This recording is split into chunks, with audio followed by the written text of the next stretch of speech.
Okay, hello everyone. Lauren, we've got another Livy passage for you, this one involving King Syphax of Numidia. Numidians famous for their cavalry. Remember that whenever you're translating a story, try and bring in whatever you know about the background, whatever you know about the history, whatever you know about the people, and that every sentence that you translate should make sense.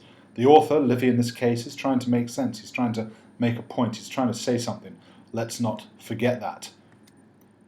Here's our translation. Pause it, then go through.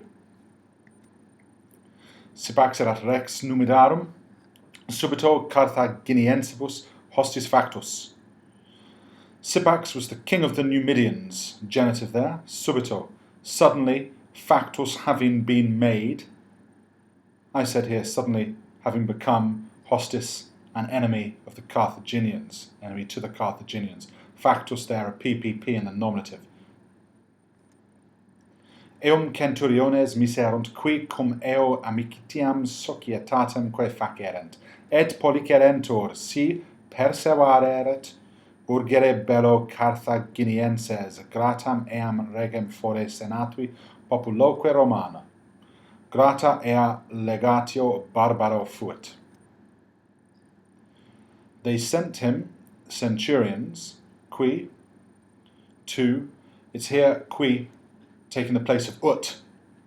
So it's actually qui, the relative pronoun here, forming part of a purpose clause. They sent centurions to him, qui, you could say who made friendship and an alliance, but to make friendship and alliance, cum eo, with him, facerent, imperfect subjunctive. So we've got a purpose clause. Remember that where you've got a purpose clause, you need to figure out the sequence of tenses. Now our initial verb, miserunt, is in the secondary sequence of tenses, which means that in this purpose clause our subjunctive facerent will be in the imperfect subjunctive. Et policerentur, and to promise, still part of our purpose clause, and to promise, si perseveraret, if he continued to make war with the Carthaginians, to sort of take on the Carthaginians in war, that eam rem, now we've got an indirect statement that matter, fore, remember that fore is an alternative form of futurum esse, or in this case futuram esse, that matter would be welcome, gratam, to the senatui, to the Senate, and to the populoque Romano, and to the people of Rome. Remember that if you're ever in Rome, you might well see a SPQR, Senatus Populusque Romanus. Grata ea legatio barbaro fuit. That envoy, that message was grata, was welcome to the barbarian. Collocutusque cum legatis deratione belli gerendi ut veterum militum verba audivit, quam multarum rerum ipse ignarus esset, animad vertit. Having chatted, colloquial, where we get the word colloquial from, but having talked with, having spoken, I've said, with the ambassadors, deratione, about, now look at this word gerendi coming up, about the reason of belli gerendi. Think to yourself, okay, well, is gerendi a gerund or a gerundive? It's got that nd telling us it's going to be one of them. Well, it's agreeing with the belly, and if it is agreeing with a word, that means it must be a gerundive. It's having chatted with the ambassadors about the wisdom of war being waged, of waging war. So again, gerendi, it's passive, so it's a gerundive. Ut, as he audiwit, as he heard the words of the old soldiers, animad vertit, he realized, quam, how, ignarus, ignorant esset he was, of multarum rerum, of many matters. Now look at that word esset and think, why, oh why, Mr. Hookins, is that in the subjunctive? And I can tell you why, oh why, Mr. Hookins, it's in the subjunctive. It is because it follows the trigger word quam. He realized how ignorant. A direct question would be, how ignorant am I of, it would be a rhetorical direct question, how ignorant am I of military matters, of many matters, but here he realized how ignorant he was. So the trigger word was quam, and then we have the esset subjunctive, it is an indirect question. He realized how ignorant he was of many matters. Tum oravit. Then Sorry, I'll translate this. I'll read it and then translate it. Tum oravit. Then he asked. Tum oravit. Then he asked that duo. Sorry, I'm reading that in Latin. Tum oravit ut duo legationem referent ad imperatores suos. Unus apud sese magister re militaris restaret. Now I'll do it in English. Tum. Then he asked that duo, that two men, referent, bring back the legationem, the envoy, the message, ad imperatores suos, to their generals, unus, and one, restaret, stay apud sese, stay with him as magister, as an instructor, as an advisor of military affairs. I've just said, and one remain with him as a military advisor. Now, why is referent and then restaret in the subjunctive, imperfect subjunctive, both of them? Look at that word oravit, the second word of the sentence. It's he asked that two men bring back the message, and that one man stay with him. And because we have this asking that, makes it an indirect command. Let's move on.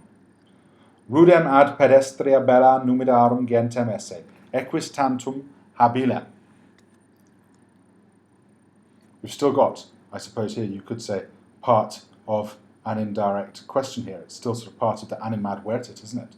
That the people, that the gentem numidarum, as I said earlier on, the Numidians were very famous for their cavalry ability, that the people of Numidia, esse, indirect statement accusative infinitive, were rudem, inexperienced, ad pedestria bella, at where we get the word pedestrian from, as in foot, at infantry warfare, literally in infantry battles, tantum, only, habilem, expert, with equis, with their cavalry. So indirect statement there that the people of Numidia were inexperienced with infantry warfare, only experienced, only expert with the cavalry. Sed habere hostem pedestri fidentem marti, qui si aequare velit, et sibi pedites comparandos esse. But they habere, but that they had, still part of the indirect statement, they had an enemy, fidentem, trusting in the, trusting of the, literally, of Mars's foot soldiers. Nice example of metonymy here, everybody, where we have Mars representing warfare, but that they had an enemy confident in infantry battle, in infantry warfare.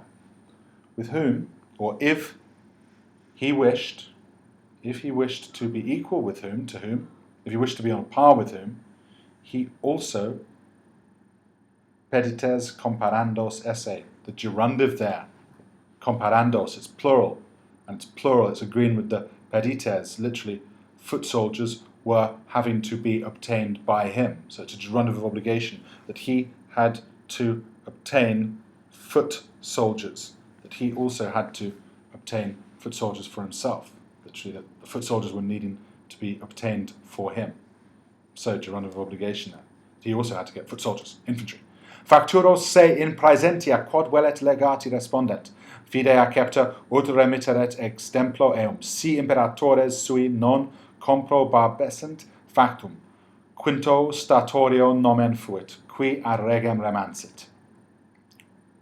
Respondent. So find your main verb there in the sentence, respondent. They replied that se facturos, they replied themselves to be going to do. They replied that they would, in praesentia, at the present time, they replied that they would, for the present, for the moment, do quod velet, what he wanted. So we've got an indirect statement with the facturos there, followed by they would do what he wanted. Velet, subjunctive, because it's an indirect question. They replied that they would do, for the present time, what he wanted. The legati, the ambassadors, replied that they would do what he wanted for the present. Fide accepta, with the promise having been received. Ablative absolute. Having received the promise, ut, that he would remitteret, that he would send him back, having received the promise, ut, that he would remitteret, send him back immediately, C.